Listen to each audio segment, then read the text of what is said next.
मोती सीप का घर। जिंदगी के धागे में पिरोए हुए हर खट्टे मीठे अनुभव, जैसे ये मोती। हालांकि ये मोती तो नकली हैं, पर क्यों ना मैं आपको असली मोतियों के बनने का किस्सा सुनाऊं। मोती अपने को उत्पादन करने वाले सीप का घर है। सीप के अंदर कोई भी बाहरी कण, जैसे रेत का कण, धूल का कण या परजीवी जाने पर सीप उसे अपने शरीर से बाहर निकालने की कोशिश करता है।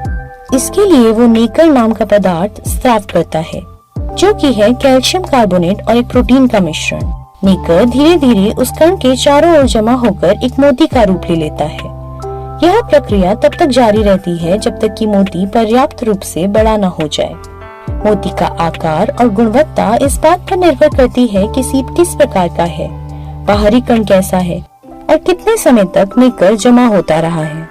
मोती आर्टिफिशियली यानी कि कृत्रिम रूप से भी बनाए जाते हैं। मोती की खेती के लिए सीप को आमतौर पर एक विशेष प्रकार के तालाब या पानी के कंटेनर में रखा जाता है। सीप को नियमित रूप से भोजन और देखभाल प्रदान की जाती है ताकि वे स्वस्थ रहें और मोती का उत्पादन कर सके। भारत में मोती की खेती के लिए कुछ प्रमुख क्षेत्र हैं, जैसे कि हैदराबाद, मन्नार की खाड़ी और कच्छ की खाड़। आभूषणों के लिए सबसे पहले जिन सामग्रियों का उपयोग किया जाता था उनमें सीप, पत्थर, हड्डियां और जानवरों के दांत शामिल। तांबा, कांसे और सोना बाद में प्रचलन में आए और सोना कई संस्कृतियों में प्राथमिक सामग्री बन गया। सोने के बढ़ते दामों से तो शायद ही कोई अनभिज्ञ हो। आभूषण अक्सर सामाजिक स्थिति, धन और समुदाय में पद का प्रतीक होते थे। जैसे ताबीज और मोहरे माना जाता था कि आध्यात्मिक शक्ति देते हैं।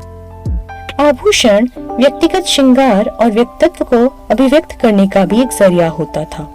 प्राचीन भारत में विशेष रूप से चोला साम्राज्य के दौरान मंदिरों में देवी देवताओं को सजाने के लिए मंदिर में आभूषणों का उपयोग किया जाता था और बाद में यह दुल्हन और रोजमर्रा की पहनावे का भी हिस्सा बन गया। मुगल काल में हीरे, मोती और माणिक जैसे बहुमूल्य धातुओं और रत्नों का प्रयोग किया गया।